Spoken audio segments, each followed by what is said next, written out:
Hello hi guys, अहिले चाहिँ म फिलहाल नेपालमा छु। के गर्दैछु भने चाहिँ धानको बिटा लाउँदैछु यसरी परसम्म। यहाँको नजारा चाहिँ यस्तो छ है, पहाडै पहाड हेर्नुहोस्, यस्तो राम्रो देखेको पहाड, भ्यू चाहिँ राम्रो आइरहेको छ है यहाँको।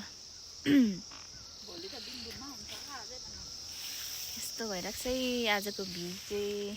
घाम चाहिँ गइसकिसक्यो, परतिर चाहिँ अलिअलि छ, यहाँ चाहिँ जाडो भइरहेको छ पुरै, जाडो छ है जाडो। हाम्रो ममा हुनुहुन्छ, बहिनी पर छ। मैले चाहिँ एकछिन भिडियो बनाएको, यस्तो छ है।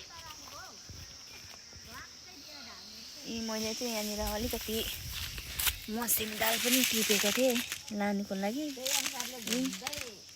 उता पाउँदैन यस्तो दाल हो, कालो दाल मात्रै पाउँछ, त्यही भएर मसिनो दाल टिपेको यो चाहिँ हो।